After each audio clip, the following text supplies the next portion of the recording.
Welcome to DD Rational. This is our podcast series where we are going to discuss about the general aspects of psychology, rational ideas, and promoting critical thinking. Guys, do you know what is perception and belief? Actually, particularly, I don't know that what's the difference between them, because for me it's a similar thing. So can anyone explain it to me that what's the difference? I think perception is like the things that you interpret for yourselves. Like right now you're all looking at me because I'm talking. So in my head I can think like you're judging me the way I talk and stuff. But that might not be true. You might be thinking something else. I think the way I interpret things might be different from what you do, and that is perception. And belief?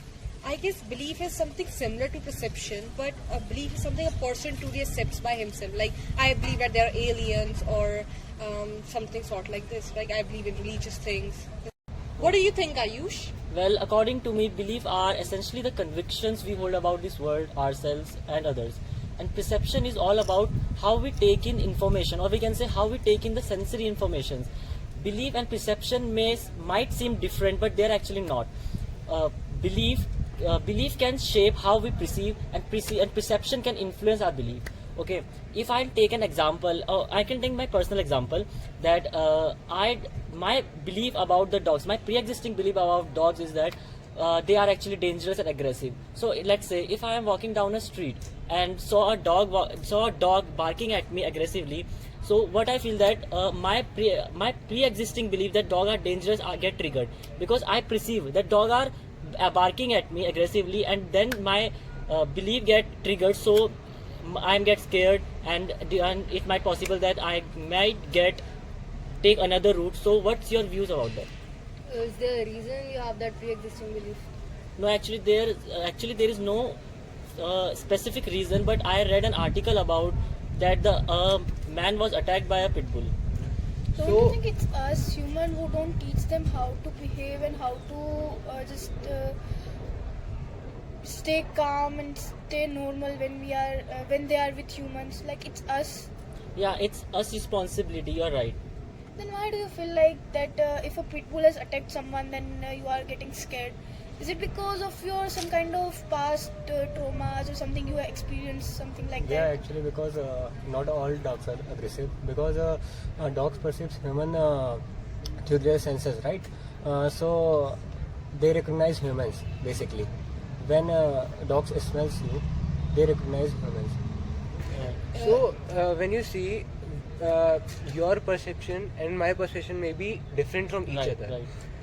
Let's say you are saying that a pit bull attacks a man and he got injured, or the dog bit him. So can you just by reading that article, you can't conclude that this is what we say that all dogs are same. From my personal, I am very fond of dogs. Right. Okay, from all of us, maybe she might be fond of dogs, she might not be, and you might not. You are saying that you are not. Okay. I am very fond of dogs, so I think that how we treat the dog, they will also be giving us same treatment.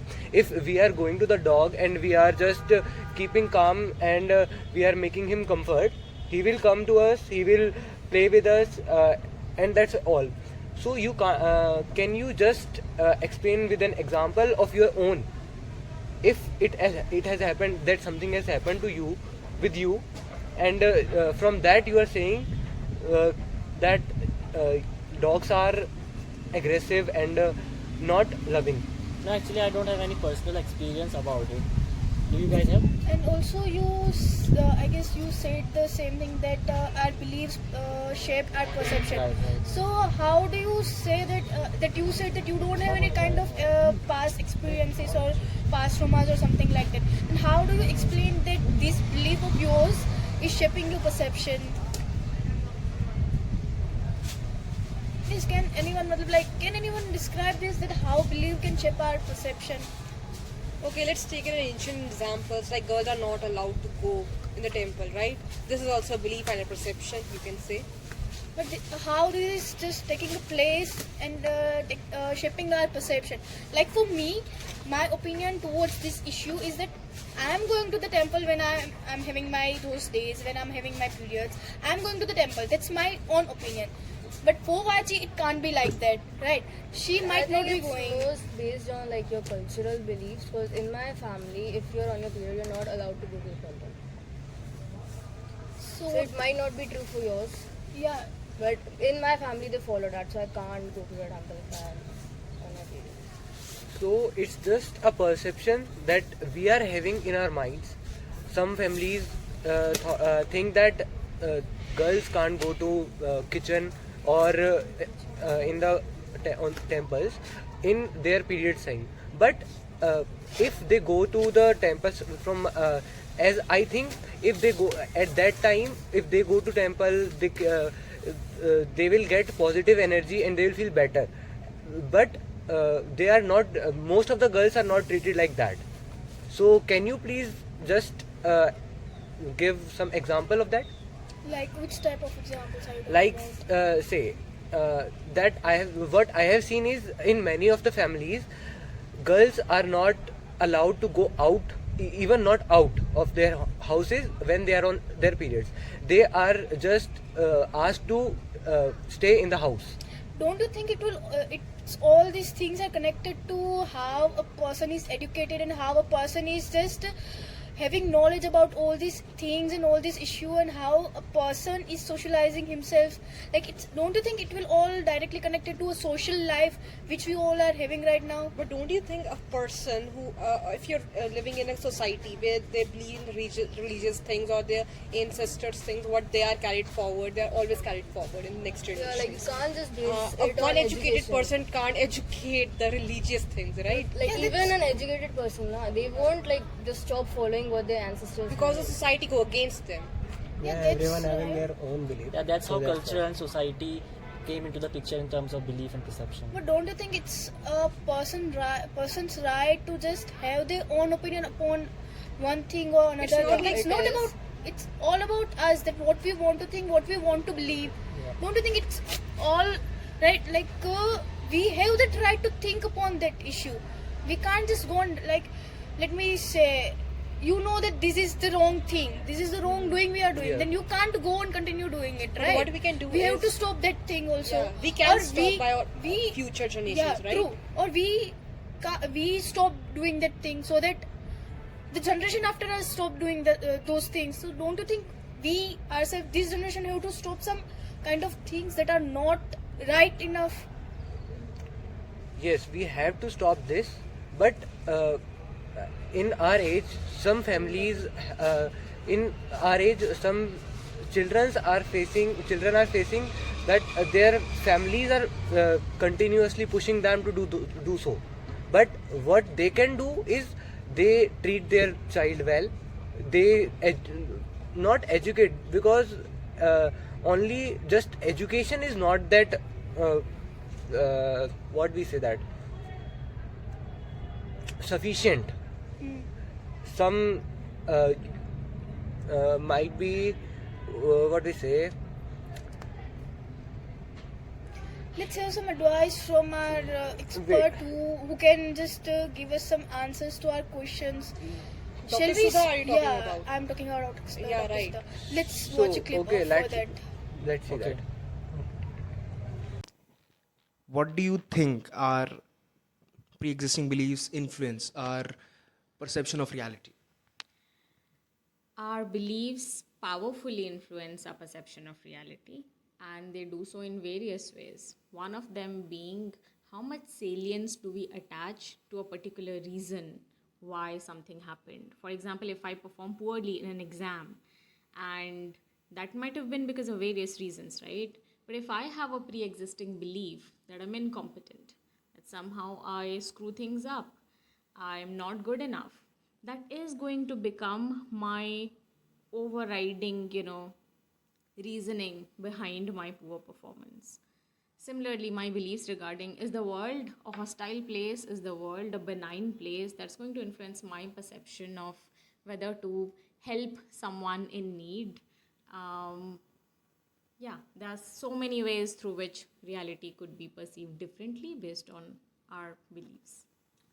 So now when we talk about beliefs and perception, we generally talk about confirmation biases. What do you think is the concept of confirmation bias and its role in shaping our beliefs? So, confirmation bias is the simple idea that we seek out more information that confirms what we already know or what we already believe, that we find it easier to recall information that confirms what we already know or believe, and that we find it easy to discount information that goes against what we know or what we believe. Okay, so now that I'm here now, hey, let's talk about biases in our like our day-to-day beliefs and our general perception. So, like when it comes to biases, like talking about biases, and like there are many forms of biases where it begins, right? So, we can pick on any one certain types of biases that sort of change our way of like sort of shape our perception of how we take in information and how we sort of decode that information for ourselves, right? So again, I want all of you to pick apart each and every sort of biases that you can think of. The first I can think of is obviously the most common, like strawman and confirmation bias.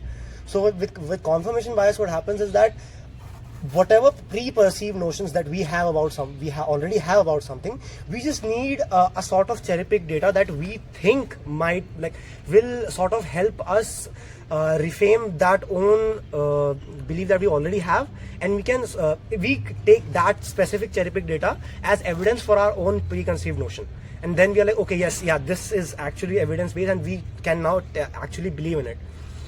What else, like sort of biases that you can actually think of, that you think like you know about? Actually, bias in itself says that you are biased to something. Yeah, that's the word. That's obviously the word, right? So that typically that means that if we have some, let's take an example of reviews. If we have some reviews upon some places, if it is good, then we will just see good things about it. Even if a small bad review can't change our perception or our belief towards it. So it's simply maintaining our belief to particular thing or particular. It's some sort of bandwagon belief, right? Okay, bandwagon is a totally separate thing, I would tell you. But like what happens is, again, like if you want to carry on with the review thing that you're about, I think this is how sort of we try to, again, this is cherry picking that you talked about before as well. You try to specifically cherry pick something that you personally want to see. Right, it's like having a remote to a TV channel and only seeing the channel you want to see. Sometimes, so like call it ignorance, call it whatever you want to call it. But like what people tend to do is, for example, let's take YouTubers for example, right? So some YouTubers will only keep the positive comments on their channel and delete and remove all the negative comments, because one thing they want to they want themselves to think that okay, people are only commented right things on me, and they want the people who are coming. But again, here comes the bandwagon point, that if let's say a new viewer comes to that channel and sees that video, he scrolls down and he sees only positive comments, they are like sort of forced, or sort of they feel pressured, even though they didn't like the video, there's a higher chance of them either not commenting, or if they're gonna comment, they will comment a good comment because of the bandwagon effect. Yeah. Right. That because everybody is doing giving a positive comment, I am obliged to give a positive comment, because obviously the general public, if the masses are saying something in like conscious, obviously my opinion is wrong, and probably they are all right. So I will specifically say what other people are saying. Again, And sometimes it is coming like overconfidence bias over here, right? Overconfidence is not a bias. Because like something is empowering us, right? Ki this article is okay, this article is superb.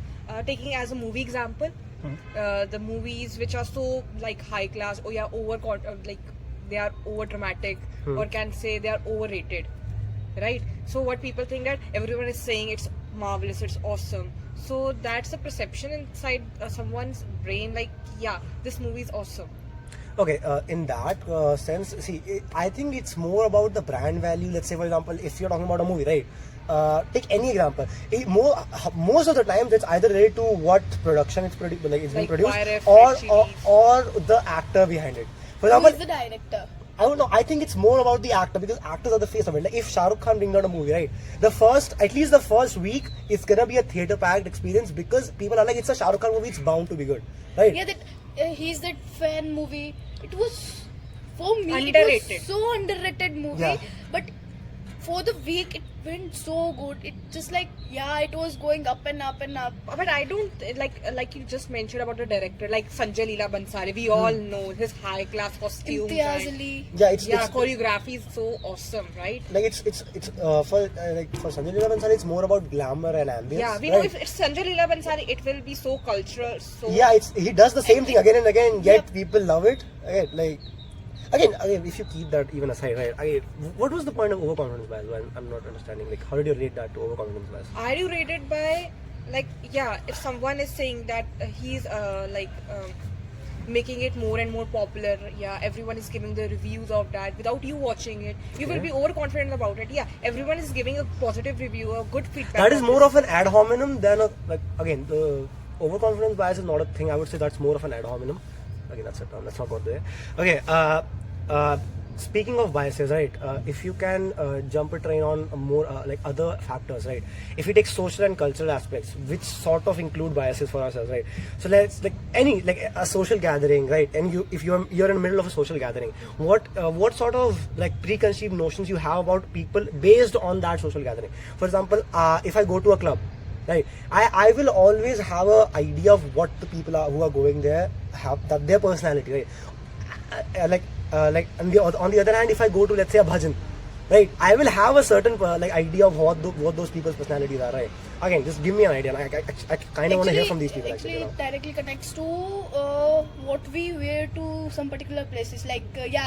Our wardrobe decides our eye. The thing Exactly. is like when people say that, for example, this is the same given about food as well. Now, the first thing you taste the food is with your eyes, right? The same way you judge the person's personality by the way they address they dress themselves, right? They put themselves. they put themselves. Yeah, They exactly. put for Actually, themselves. right. The social and cultural factor can affect something as simple as taste. Yeah. If you ever tried a dish that tastes completely different to your friend, even though the dish is exactly the same, that shows that the cultural background also affect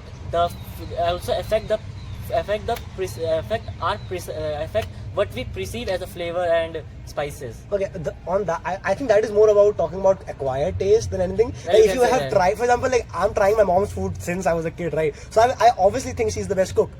Right. Is she the best cook in the world? She's not. But because I've been eating the same food for 20 years now, No, I love that food, That's right? how the cultural and social factor affect our That's not a cultural belief factor perception. because that's more about because you've been habitual thing. acquired taste. That's what I'm saying. Acquired taste Because or you're having it, consuming you it so many times. visualize No, Right? but it is daily, right? possible, like for the food that seems to be tasty from the person from the one culture, and it might seem strange or even unpleasant to the person from the different culture. Are you trying to defend British food right But now? No, right? No, It's no, bland as hell, bro. Don't try to defend it. It's not good. But it directly connects to the relation between those two people because Okay, that's if my culture. friend is going to tell me that hey, this is very tasty, you'll like it definitely. I'm gonna definitely try that particular thing because my best friend is telling me that this is good and she knows me very well. Of course, she knows me So very well. not everything is sort of a bias. But it's more Yeah, about. but Mohit, if we are taking food without culture, we can say that Punjabi food is always about prantha lassis, and if we go towards south, it's the rice and all.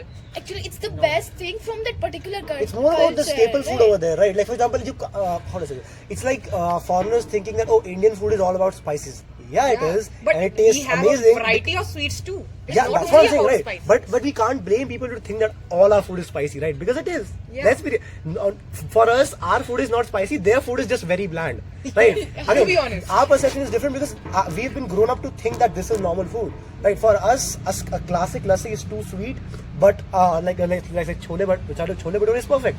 Right? It's not spicy. If you give that exact dish to somebody, they'll say the lassi is spicy, bro. Let's be real. Okay. I have seen people say, Definitely, yes. their version of lassi is mango lassi. Who the hell has mango lassi in India? I hate mango lassi. No, why? The food, the Indian cuisine starts at butter chicken and ends at butter chicken. Okay. Even for Gujarat, there is some kind of prejudgment that each and every Gujju people have some sweet. Jalebi fafda. Jalebi fafda. We don't eat so I sweet love jalebi thing, fafda. yeah. Let's keep that away. We don't eat that much. Again, that sweet goes. things, yeah. Okay, so would you say that is sort of a stereotypical mindset? that people Yes, have? definitely. Again, if it's Everyone not, have different stereotypes of different cultures now. yeah, but again, to a certain extent, I personally don't think it's a bad thing as long as it's not forcing toxic mentality in people. That you start forcing that idea that okay, all South Indian people are idli dosa people. That idea, right? That is wrong. But if you affiliate the fact that okay, South Indian people have amazing food like idli dosa, and I love that food, yeah, sure, that is nice, right? Like again, I like thought of it like the other day as well. Like for example, if you go through Instagram comments, right, you will see comments like like for like Punjabis, you will see lassi written over there, right? Like why? So that is forcing a preconceived notion about somebody, which yeah, it is true, right? Punjabis love their lassi, we love their lassi It's as well. not always about loving something, it's also about their culture, right? Lassi donates their culture because Yeah. it's their staple food, or you can say So it's if we- something if we they associate greet with something. Like if we come to Indian culture, we always serve them tea or a coffee. We never say about coffee mostly, we say about tea, like have tea. Okay, whenever someone comes Or or have goes. some snacks or Yeah, something like tea, that. Yeah. samosas, everything. These are the snacks or the things we give to someone who arrives. But if you go to Punjab, they will not offer you tea first. They will say, have grab of a buttermilk first. Yeah, chance, yeah.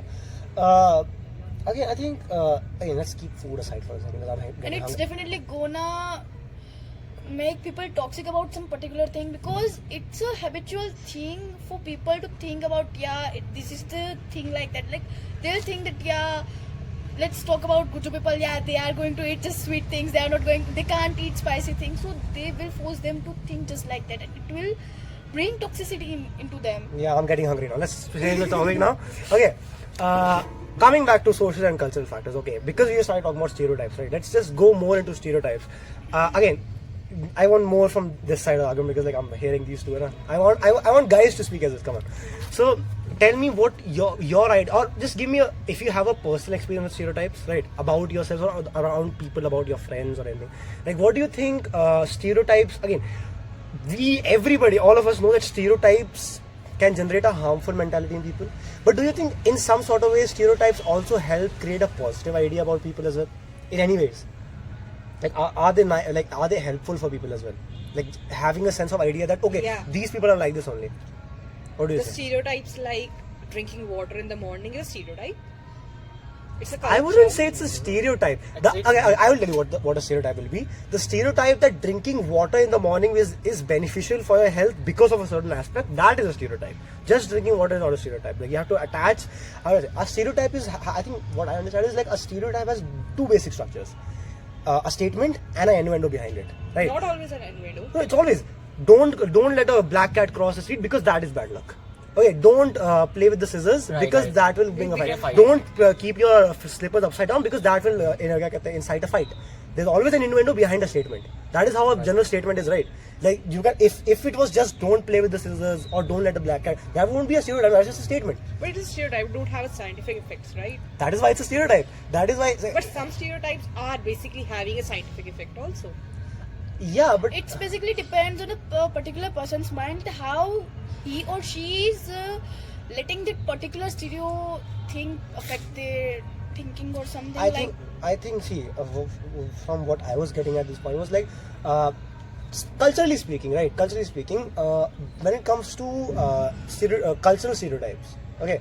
So let's say I have a stereotype about Gujarati people, right? That you guys are money hungry, okay. Business minded, yeah. I'm gonna call them money hungry. They are money hungry, okay. So, so Gujarati people are money hungry. Do you agree with that? Of course not. Yeah, no. But will you say that you guys don't like money? We won't say that also, but we are not like those Delhi people who are just doing 9 to 5 particular typical job. Don't attack me, okay? No. I'm not attacking you, but that's the thing, that this is usually like that Delhi people or Mumbai people are just tend to have 9 to 5 job, and they just want hectic schedule. But Gujarati people want to make a living for them. They are more of business minded, yes. right? So, And we have kind of weekends also. We go to vacations, we enjoy with our families, we do all kind of things.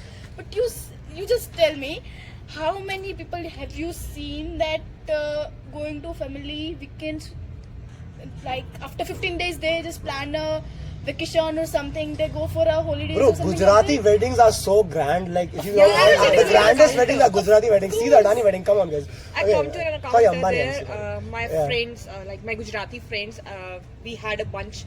We went to Europe trip, right? So Yeah. there were all the Gujarati people. They said that yeah, we have thepla, we have everything. The Gujarati dishes they were serving on the trip. Like we have bought everything with us. We go once in a month. Once in a month they travel. Yeah, that is the best thing about Gujarati Yeah. people. And They they carry go so with much stuff with them. family. Like, if you go to any country, right? For example, like if you take Canada, right? Why do you think a lot of Gujaratis just like settled around the borders? Like the specific reason because like they bought 36 bags with them and they were like, nah, we're not carrying this shit to town now. They were like, okay, this is settled down here. This is our stereotype, right? Yeah, so that is more of a stereotype. Like Gujarati Indians people- carry a lot of bags. Right? I've never seen Gujarati people without a thepla in their hand. I mean, that's a good me myself habit. also having it That in is my a good room. habit, though. actually. That's a Me good myself habit. also having it in my room. Of course. It's better than having mess food, though. Let's be real. Okay, so having that idea that Gujarati people are business minded, it's not entirely wrong, right? It's just that the framing of that sentence is slightly offensive. It's in just some sense. It's just that Gujarati people wants to spend their more time with their families and enjoying life. They don't want to waste their life. You can say like that. They want to live in present. They are not getting scared or having some kind of fear for future, that what will happen in the future, what will something and If the business etc. collapse or what. Yes, they just want to live in present and they just want to totally enjoy how they are living, what they are having and what they don't. Yeah, I can get that. But again, but like, see, that is, I would say the Gujarati stereotype is like sort of like, you know, like, it's tolerable, right? But like, let's go to Rajasthan, right? You guys don't have water. How does it feel to be like so damn thirsty all the time? Like when somebody is like, because you have heard it so many times at this point, I'm pretty sure, right? Yeah. Well, how does it even make you feel when people are like, oh my god? Yeah, no, I didn't hear it when I was in Rajasthan, obviously. Obviously, because like, Obviously, yeah. many people will say. Yeah. No, but like it's weird to me. Like, do you really think we don't have water, guys? I mean, Come Don't on. you think if they don't have water, they go?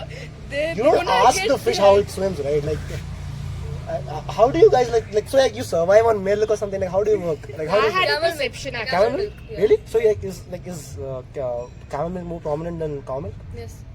I had a perception they don't have cars. They do travel with camels.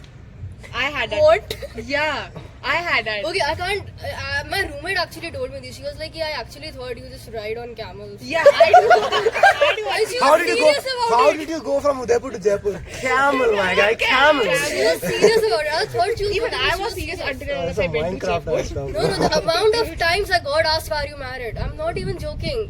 Are you? Genuinely, no. Oh, you're not? Anyways, yeah. Yeah, see, again, it's the same with the child marriage, right? Is child marriage prominent in Rajasthan at this point? Well, compared to Haryana, no. Haryana has more child Maybe marriage like than in the Rajasthan. more rural areas, maybe. Yeah, it does. Sir. Actually, the stereotypes comes with that I think the Balika Vadhu mostly. yeah. It was a great show, right? That show. It was a good show, but like most people just. The OST is in my head till day, okay? Don't get me started on that, okay? I love that. Yeah, like you were talking about the child marriages in Haryana. Yeah. It's not about the child marriage. Above 18, the girls who has graduated or are 12th pass, they are being married mostly in Haryana. In No. some cases, it is. No, it's not still even about on- it. No, what I'm saying is that most of these practices are only prominent in rural areas. But don't you think Haryana is not a rural area? Gurugram, Karnal, these are not rural Some areas. parts. Some parts of it. Some parts of it. Not Wait the a minute. entire Wait, are you trying? When I said rural, why was the first thing that came to you was Gurgaon? I can't even call it Gurugram. For me, it's Gurgaon. And Okay. with that thing, It's that good. Gurgaon is like the most developed city. Come to Karnal, come to Hisar. Karnal, I've been to Karnal. It's very Rohtak, Kurukshetra. These are all Yeah. very, very. Actually, Yeah. even Yamunanagar is also. I've never not been to Yamunanagar, but like I've been to all the other ones, and whole they are very. industry area But is if you go to like more like that's more like East Haryana, like go to West Haryana, it's like still very rural. Talk about it. Which part? South of Chandigarh. Which part you're talking about? Again, I don't know Ambala? all the. I don't know. Ambala is actually kind of developed. Again, majority. It's more developed than See, Chandigarh now. You need to understand. You need to understand. About 80 to 83, I think, % of India has access to clean water and electricity at the moment. Okay, the Pradhan Mantri Jal Yojana and Pradhan Mantri Yes. Bijli Yojana. Okay, so they have access to clean water. So again, they are sort of considered above pay grade at the moment. Yet we still have that 17 to 20% left, right? those are small. That's a labor class actually. God, that is a very stereotypical statement in itself. You can't say that. Okay, that's a very, very ignorant statement in your part. I'll come back to that in a minute. Okay. But that 20 to 30%, we can't just deny the fact that there is still a good chunk of population. Again, because for India, 20% is still in millions, right? Our population is so grand that our 20% is also in millions. That small chunk of population is still living, I would say, below the poverty line. Below the poverty line, okay? They are not earning enough. So for them, I would say it's still the 1960s at some point. Again, that's sort of ignorant on my part as well. But I'm trying to phrase it the way I'm trying to say is that they haven't left out their practices that have been followed. Again, the bandwagon thing that you're talking about.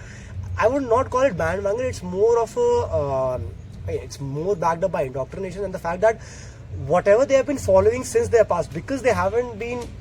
What education does, in my part, and B.R. Ambedkar also said this thing, is that the biggest advantage of education in India is that it will sort of reflect upon people that there will be a culture clash, because India is so culturally diverse. We need a culture clash for us to develop together. For India to develop, we need a culture clash. So those small rural areas who haven't had a clash with the modern cities as of now, right? They are still practicing all those old like religious practices. You know what the problem here is? Our Indian education is giving us more about theories, right? They are not giving us practical knowledge. Recent articles and news are saying that the most educated person are unemployed nowadays. Because they are having experiences, they are having practical knowledges. I mean, that is something completely different. Again, that's a valid point, but like it's not what I was talking about. What I was saying is that we can't blame people for being ignorant. Because we can't blame that small chunk of poor people who don't have that idea. Okay, maybe we shouldn't do this. Maybe we shouldn't give away our daughters at a very young age, because for them they've been doing this for like what 100, 200 years, right? Everybody's been, and they have not been introduced to societies who have a greater sense of idea of consent and maturity and waiting for the age of the age of 18, right? That idea is not there for them, right? So us expecting, oh my God, why are they still practicing all these things in rural areas? That is again. But if they are practicing also, it's their belief, it's their religion. But again, yeah, but is it right? You can't change, because we have a right to freedom of speech, freedom to do the actions. You're just the making your page 4 perceptions and to 5 of our constitution states our fundamental rights as well, and page 7 and 8 talk about our fundamental duties. Yeah. There is a duty to what is it called? I forgot.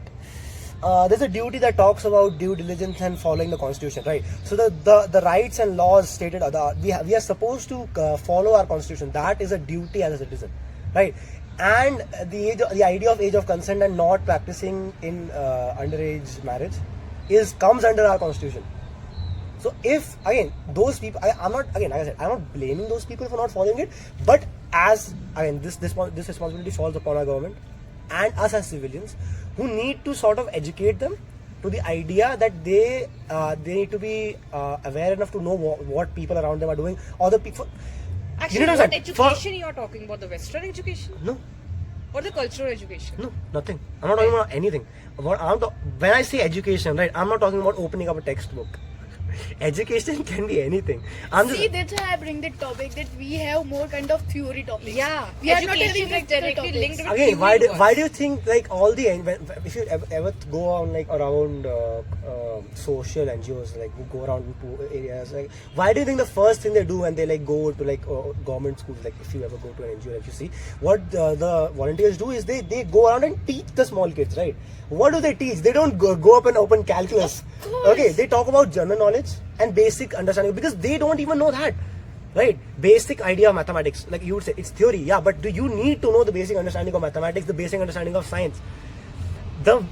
What it does, again, the fact that you said that we are only promoting theory, yes, it's sort of theory, but you can't go around the idea that it is also important. That But idea. we have brought up It with the is theory important. things, right, in education. But it is important, but with that we also need to have some practical knowledge. That is absolutely true. Okay. See, let's say physics. Yeah. We are just getting learned that there are these laws and these laws, but do we know how to implement them? But particularly in particular Have we topic. done anything, a practical thing? Tell like, me, in ISRO's, are we going to just do this long equation is going to solve this and this long Okay, I think equations this, and all this, those okay, things? this idea about education is actually very flawed. Majority of the people think I've seen so many people talk about it. It's like, oh, at what point in my life I'm going to use the quadratic formula in my real life? we definitely gonna use I'll that, but- I'll explain to you why you are taught these things in school. I'll give you an actual example. The idea of teaching you all of this, I'm not saying the education system is good, by the way. It's very flawed. But very, like how they came up with this, I'll give you that idea. The idea was that when you do those calculations, when you read all of this, two main things are happening. Number one, your logical understanding and problem solving skills are actually increasing. That is the main motive of giving you those equations and those numericals to solve. Okay. Second, your memorizing capabilities. It has been actually statistically tested that people who memorize all of these things. Why do you think the average IQ of a doctor or a medical student is way higher, right, than let's say a liberal arts student?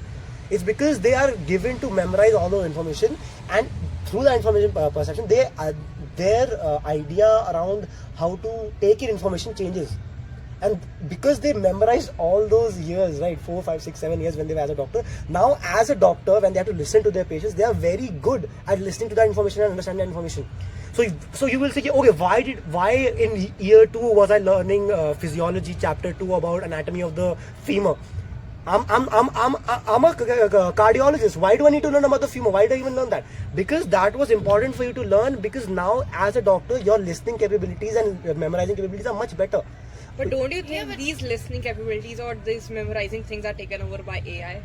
It's just a topic. Oh my god, you just jumped the gun so quickly. Yeah. Okay, if you want to talk about AI for a second, no, absolutely not. I have an article read But about wait, this. before Yeah. that you said Yeah, we will that- come back to that later, But definitely. before that you said that this is going to help us, right?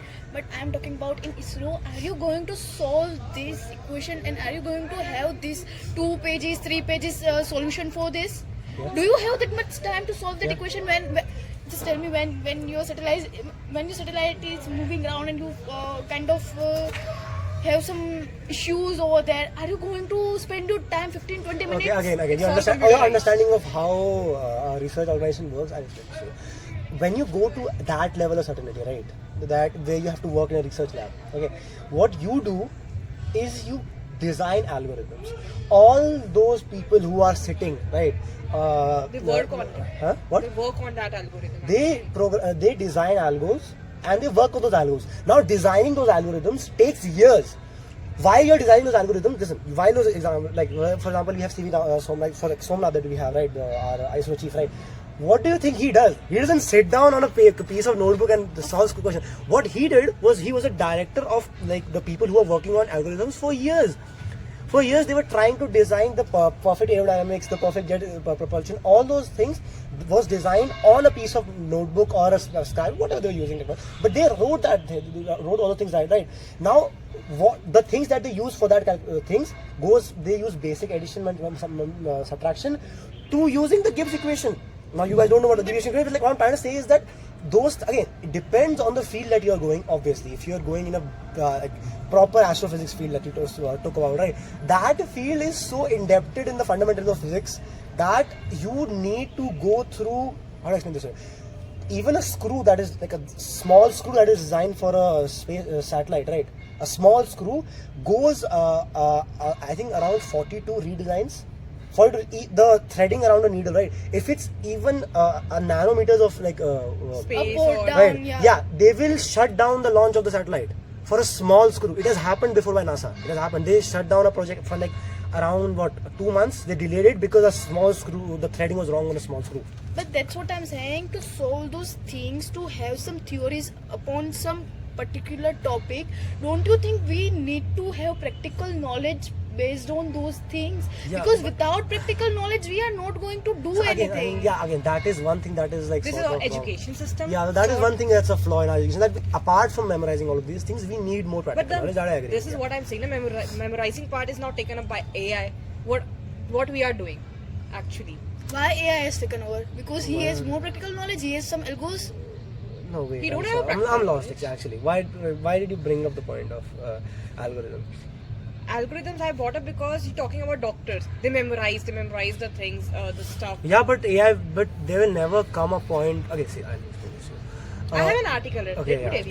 Tell me about the article first. Yeah, there was a woman, she had some sort of disease, skin disease or whatever. She consulted more than 10 to 15 doctors in Canada, right? They were not able to identify her disease, but the same symptoms which she wrote on ChatGPT, that directly made the conclusion out that yeah, she's having this sort of dermatitis or whatever Yeah, the I get disease. that, yeah, and when she said the same to the doctor, he said, yeah, you are having this. And Yeah, I she read the was same alright, article. she was Yeah, cured I read now. the same article and I heard a few things about this as well. See, again, this comes in about a lot of hearsay and a lot of straw man in this. Again, there's a lot of bias in this. I'll explain this to you how it works. The 10 doctors who, or again, I don't remember the number, the 10 doctors who could misdiagnose her, right, was a probability on their part because, again, their misjudgment also feeds upon the idea that AI will always give you a certain answer to everything. AI will never go around its way and say, ki, I don't know. Yes. That's the beauty of being a human. That is something that AI will never take away. That is the idea that we don't know everything. For AI, it's everything is whatever it's fed to it. All the info that's available on the internet is what it will never go above and beyond that. But we can say there can be human error, but what about the AI error? The beauty of a human error is that it sort of updates itself and makes it itself better over time. But my belief is what AI is writing is correct. No, that's what I'm saying. If you take in the idea again, because like you again, see, this is what you call about cherry picking. You're cherry picking one specific article that showed AI was right. Just go around Google and you will find so many examples where AI is actually wrong as of now. ChatGPT is a very small example. Take Devin or Gemini. All these, there have been so many tests conducted. Recently, I saw a video on Devin, right? So the way they were talking about like how Devin is gonna be your personal assistant and the new engineer, right?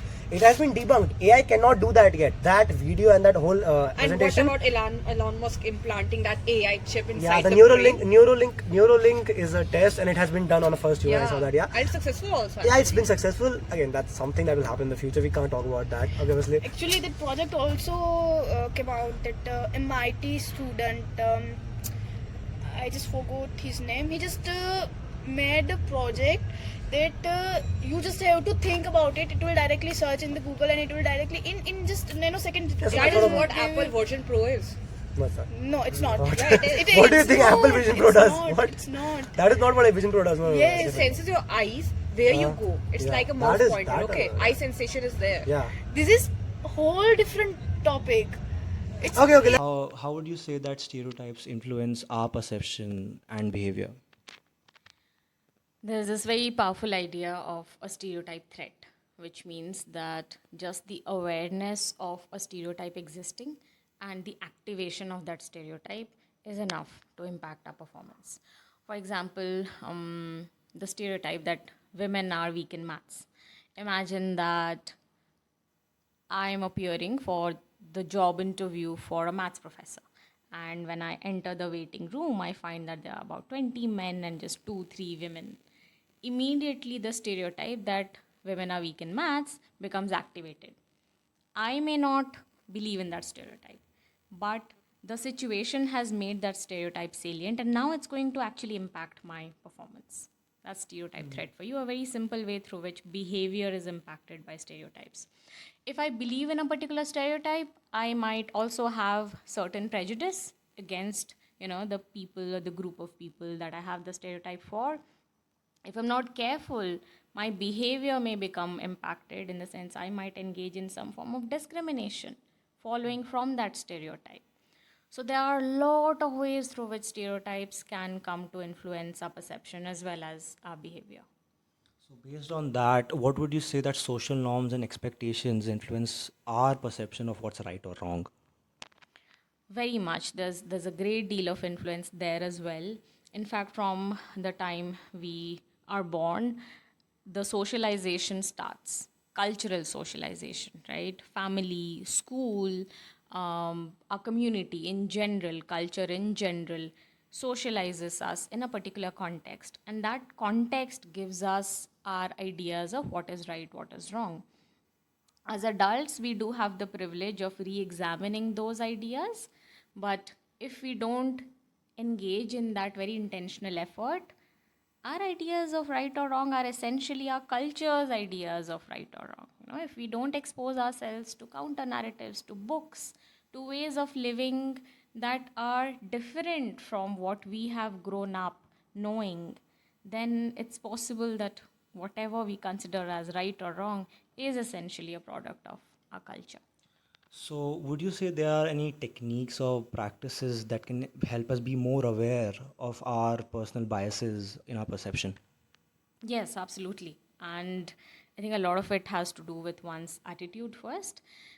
Having the stance that I do have some biases and it's very human to have those biases.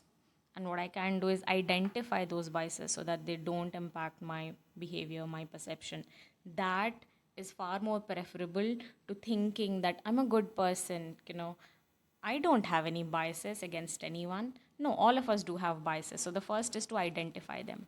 There's something called an implicit association test, which basically has these ways of figuring out your hidden biases, your unconscious biases, and they are available for free online. So anyone can go take an implicit association test that tells them whether they have any hidden biases related to weight, related to gender, age, race, etc. So first step is that, self-awareness. Second is to remain open to feedback. If at some point somebody points out that some of our words or any of our actions may have come from a place of bias, to not become very defensive, to acknowledge it, to be okay with the discomfort that comes with it. There's so much pressure these days to always do the right thing, to say the right thing, but to be okay with that very human feeling, right? Knowing that every single person has some other hidden bias, and to make efforts to improve upon it, which can happen through education, which can happen through very mindful consumption of media that exposes one to counter narratives. What could be some stories that actively go against some of the stereotypes that exist in the world? These are some easy ways to work with, work on our stereotypes and ensure that while those stereotypes may exist, they need not impact our behavior in significant ways. Thank you so much for your time, ma'am. Let's just jump to a next topic. What do you want to talk about next? We've talked about cultural, social and cultural cultures, right, and stereotypes. What else do you guys want to talk about? But still, we didn't find any particular stereotypes because it's not matching a point, so you can say we went on a lot of hearsay, I would say, right? Yeah. Education system came up. Yeah, like we strayed away from our main topic. What we were talking about was stereotypes, right? In stereotypes, again, guys, I want to hear something from you guys as well. Give me something on this. Again, I talked about positive stereotypes and negative stereotypes. Overall, do you think stereotypes as general, like I think when I took the interview of Miss Sudha, right, she talked about a lot of things. One factor she talked about was the way we can sort of walk through these biases in our daily lives, right? She talked about that test that you can take, and the other ways that you can like be more self-aware about these things. I think this is something we can talk about. How do you guys think that we can be more self-aware about these biases and stereotypes in our normal life? Anybody, I'm open. This is an open conversation. Feel free. Anybody? What I was trying to say is that, okay, we have discussed all these stereotypes and the biases that we have, and we've listened to the interview as well. So, like ma'am said as well at the end, right? How do you sort of tackle through in life in general? Like, how do I as a person tackle through life through all these biases and stereotypes that I will face at some point, right? Especially, keep aside the Indian society. How, as me as a person, I will sort of tackle through these challenges in my life, which I know I'm self-aware enough. Okay. Tackling challenges over here, like it's day-to-day life, okay? Yeah. Or lifestyle is being indulged. We have to wake up, go to the class, do this, do that, okay? Right. So, being in a process, I know that I have to wear this as a girl, be this sensible to go to the class. So this is my stereotype, or you can say this is what I believe daily basis. Right? Because I don't know. My first point was that you form these biases on ourselves, right? I'm asking, how does one become self-aware of the idea that they are creating a bias in their head?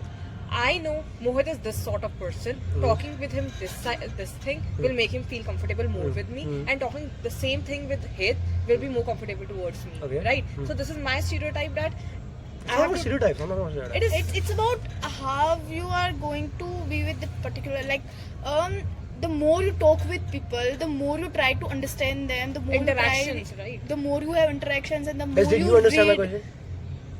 question? Vachi, any sort of idea about my question? Again, what I think. Actually, we should engage with the communities who are affected by the stereotype, as Hit already said. We So- need to open up. The So thing again, it is goes that back to we the need- idea of culture clash, right? We need to be open up. We need, the more in again. I think again this goes back to the idea of education, right?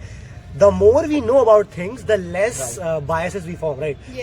For example, if I have South Indian friends, like I have a lot of South Indian friends, I have a lot of gay friends, I have a lot of, let's say, like foreign friends. I do have a few foreign friends as well.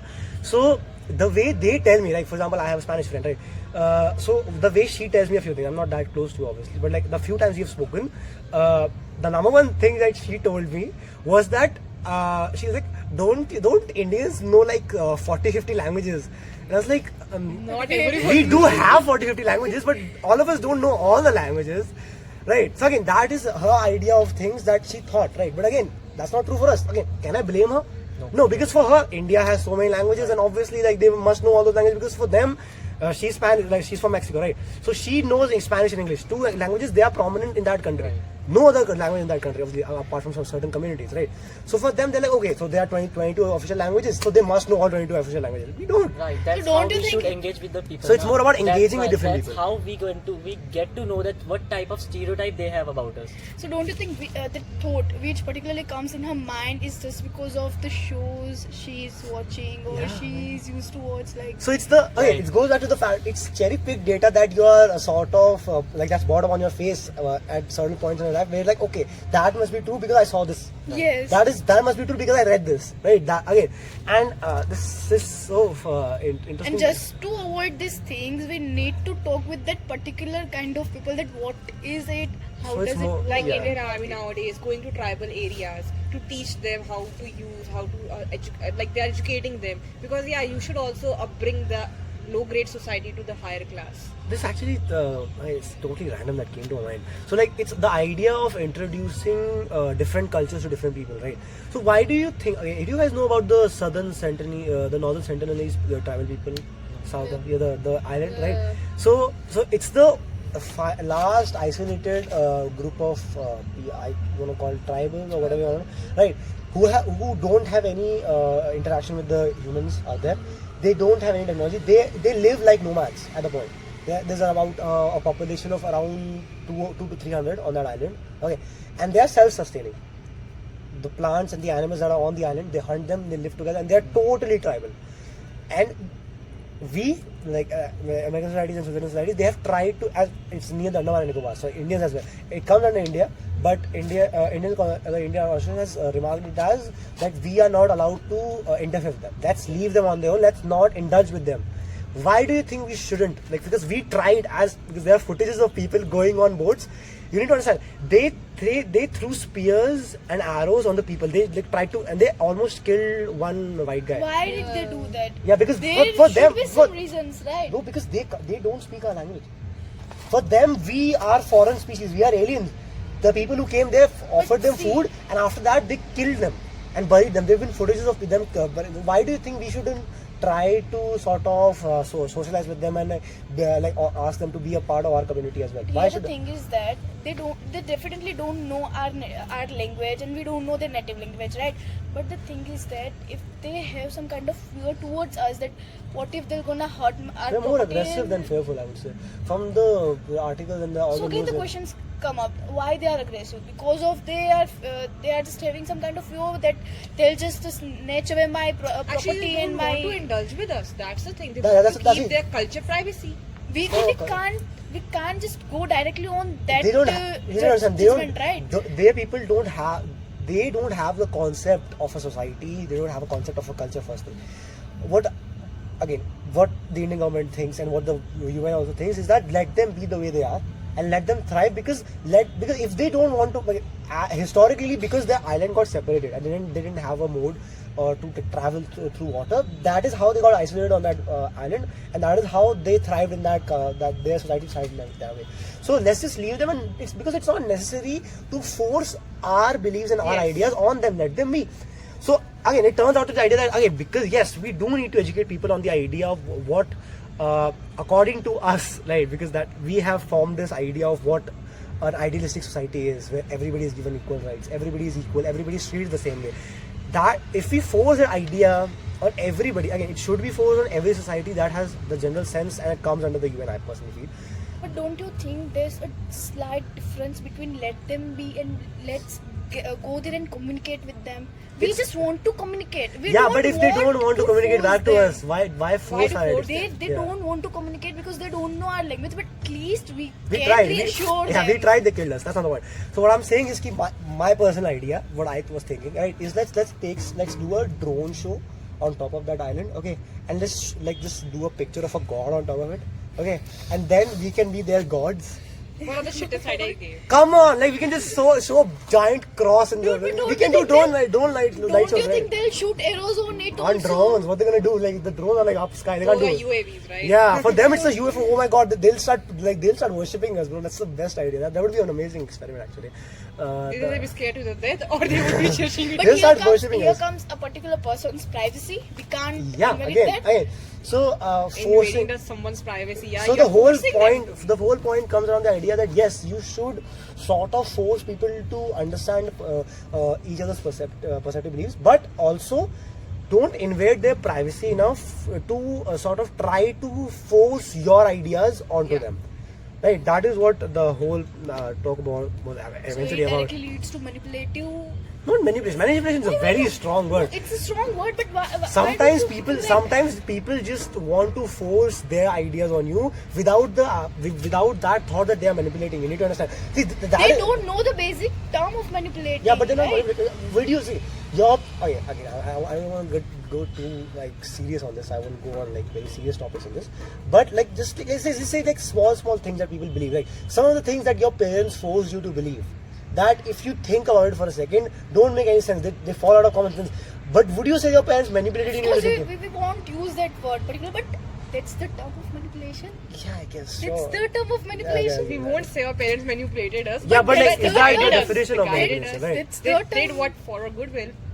For them, what they thought was goodwill, I would say, yeah. Again, if it comes from a right intent, there's no point in it.